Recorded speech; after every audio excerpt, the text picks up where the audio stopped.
कहीं आप ऐसी गलती तो नहीं कर रहे हैं जिससे आपका विवाह नहीं हो रहा है। कुछ गलतियां ऐसी हैं जो वास्तु दोष के अंतर्गत आती हैं, जिसके कारण आज के लड़के लड़कियों बच्चों का विवाह नहीं हो पा रहा है और कुंवारे रह जा रहे हैं। ऐसी कभी गलतियां न करिए कि जिससे आपका विवाह ना हो, क्योंकि मनुष्य योनि बहुत ही तपस्या के उपरांत प्राप्त होती है। इसलिए हम आप लोगों को कुछ ऐसी सुझाव देने जा रहे हैं जिससे आप ऐसी गलतियां नहीं करेंगे तो आपका विवाह अवश्य होगा और ईश्वर करे आप लोगों का विवाह भी हो और अच्छी विवाह हो। आइए हम आपको अयोध्या से श्री योगी प्रमोद जी महाराज आप सभी लोगों को सादर प्रणाम करते हुए और आप लोगों की शुभकामनाओं के लिए मैं ये वीडियो स्टार्ट करने जा रहा हूँ। कुछ ऐसे युवतियाँ हैं, ऐसे बच्चे हैं जो शादी के बंधन में बंध जाने के लिए पूरी तरह तैयार हैं और अपने लिए योग्य वर या वधू की तलाश में जुटे हुए हैं और आपसे हो जा रहा है ऐसे गलत काम जिससे आपका विवाह नहीं हो पा रहा है और आप कुंवारे रहने की श्रृंखला में आगे बढ़ते चले जा रहे हैं। वास्तु जीवन का प्रभाव, वास्तु दोष का प्रभाव मनुष्य के जीवन पे बहुत बड़ा पड़ता है। हमने कई बार कहा है कि कुंडली अच्छी हो या न हो, परंतु वास्तु दोष का प्रभाव आप पर नहीं होना चाहिए। जाने अनजाने आपने भी कहीं ऐसा तो वास्तु दोष आपसे उत्पन्न तो नहीं हो जा रहा है, ऐसी कोई गलतियां आपसे नहीं हो जा रही हैं। अगर हो जा रही हैं तो आप अभी भी संभल जाइए। इसीलिए मैं ये वीडियो बना रहा हूँ, क्योंकि इनकी संख्या मेरे पास बहुत ज़्यादा आती है, तब मैं दुखी होकर मुझे ये वीडियो बनाना पड़ता है कि आप लोग अपना ये जीवन सार्थक करें। जैसे मनुष्य के जीवन में शिक्षा बहुत आवश्यक है, शिक्षा के उपरांत नौकरी, जॉब या व्यवसाय ये भी बहुत आवश्यक है, उसी प्रकार जीवन में विवाह भी बहुत आवश्यक। आइए इसी के विषय में हम आपको कुछ पॉइंट्स बता रहे हैं जिसको आप ज़रूर ध्यान से सुनिए। जिस बिस्तर पर, जिस बेड पर, जिस चारपाई पर, जिस पलंग पर ये अविवाहित बच्चे सोते हों, चाहे वो लड़के हों चाहे लड़कियां हों, आप ध्यान दीजिए कि उनके पलंग के नीचे अनावश्यक सामान नहीं होना चाहिए। भूल से भी कोई भी आपके पलंग के नीचे, आपके बिस्तरे के नीचे कोई भी फालतू का सामान ना रखिए। नीचे एकदम जगह खाली है, फर्श, तो उसको साफ़ सुथरा होना चाहिए। इसका बहुत ध्यान रखिए, इसका बहुत बड़ा प्रभाव पड़ता है उल्टा। दूसरी पॉइंट ये है कि उत्तर या उत्तर पश्चिम दिशा में जो रूम हो, जो कमरा हो,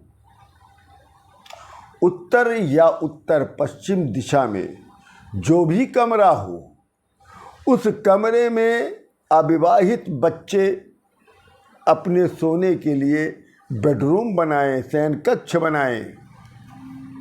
ये बहुत महत्वपूर्ण पॉइंट बता रहा हूँ आपको कि ऐसे बच्चे जिनका विवाह नहीं हो रहा है या होने वाला है, ऐसे बच्चों का जो बेडरूम होना चाहिए वो उत्तर या उत्तर पश्चिम की दिशा की तरफ स्थित कमरे में होना चाहिए।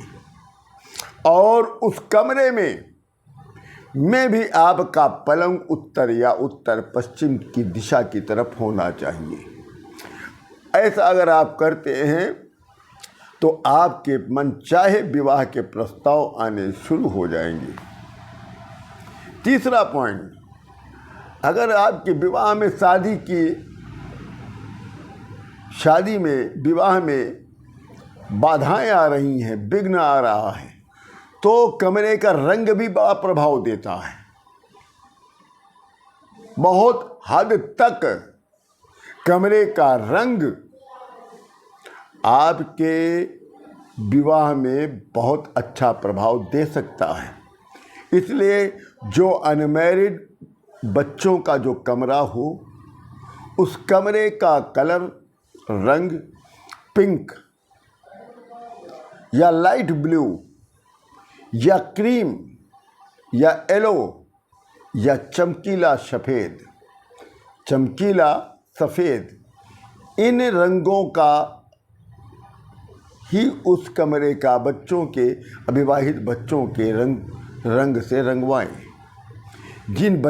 उत्तर या उत्तर पश्चिम के कमरे में, जिन कमरे में आपके वो बच्चे सोते हों जिनका विवाह नहीं हो पा रहा है या जिनका विवाह होना है, उनको उत्तर या उत्तर पश्चिम की तरफ स्थित कमरे में आप सोने की व्यवस्था करें और उस कमरे का colour pink, light blue, cream, yellow या चमकीला सफ़ेद के रंग से रंगवाएं।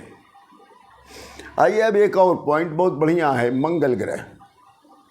क्योंकि मंगल ग्रह भी बहुत ही अशुभ प्रभाव देता है। इसके लिए क्या करें? तो जो अविवाहित बच्चों का जो कमरा है, अगर दरवाजे का रंग लाल अथवा गुलाबी करवा लें तो मनपसंद रिश्ते आने लगेंगे। इसका बहुत ध्यान रखिएगा कि जिन कमरे में सोने की व्यवस्था कर रहे हैं, जो हमने बताया उस हिसाब से, तो उस कमरे का जो दरवाज़ा है उसका कलर भी रेड या गुलाबी होना चाहिए। अब अगले पॉइंट पे बात करते हैं। विवाह की उम्र होने पर कुछ लड़के कुछ लड़कियां विवाह भी नहीं करना चाहते हैं। ये आजकल हमने देखा, बहुत जैसे फैशन चल गया है, तो उनके पेरेंट्स आते हैं हमारे पास तो बड़ा दुख होता है। अब उनके मन में विवाह की इच्छा ही नहीं उत्पन्न हो रही है, तो उन्हें मनाने के लिए कैसे उनके अंदर विवाह की इच्छा पैदा किया जाए, तो कमरे के उत्तर दिशा में, जिस कमरे में बच्चे सोते हैं, जो हम जैसा बताए हैं वैसी आप व्यवस्था करिएगा, तो उस कमरे की उत्तर दिशा में एक क्रिस्टल बॉल कांच की प्लेट में रख दें। कांच की प्लेट में एक क्रिस्टल बॉल उसको रख दें और जल्द उनकी जो मन में ना है विवाह से संबंधित, उनकी जो इच्छा नहीं उत्पन्न हो रही है, उनकी इच्छा उत्पन्न हो जाएगी विवाह करने के लिए। अब आइए हम आपको बताएं, जब लड़का लड़की देखने लोग का जब कार्यक्रम शुरू होता है, लड़का वाले लड़की देखते हैं, लड़की वाले लड़का देखते हैं। तो ऐसी स्थिति में जब ये लोग आए, अगर आप लड़के वाले हैं लड़की वाले आते हैं, यदि आप लड़की वाले हैं तो लड़के वाले आते हैं, तो उन अतिथियों को इस तरह से बिठाएं कि उनका मुख घर के अंदर ही हो। ऐसा ना हो कि ऐसे बैठाएं कि उनका उस तरफ मुख हो जिस तरह आपका घर का गेट हो। ऐसा बैठाएं कि उनका मुख घर के अंदर हो। इससे क्या है कि वो विवाह का योग बढ़िया बन जाएगा। ये हमारे कुछ बातों को ज़रूर ध्यान में दीजिएगा कि लड़कों को सोने की व्यवस्था बहुत अच्छा बनाइए। उनका कमरा उत्तर या उत्तर पश्चिम की तरफ का कमरा हो, उसमें उनका सोने की व्यवस्था बनाइए और उनके कमरे का जो कलर है, जो हमने आपको बताया है, पिंक, लाइट ब्लू, क्रीम या येलो या चमकीला सफ़ेद रंग से रंगवाइए। उस कमरे के दरवाजे को लाल रंग से रंगवा दीजिए और उनके बेड के नीचे कोई सामान नहीं होना चाहिए। आप देखिएगा आपके बच्चे कि शादी मन पसंद बहुत बढ़िया आएगी, और जिन बच्चों के मन में शादी न करने का विचार उत्पन्न होता है उनका भी विचार विवाह योग्य बनने लगेगा, और वो भी उनका ना हाँ में बदल जाएगा। इसी के साथ हम आप सभी लोगों को राम राम करते हैं।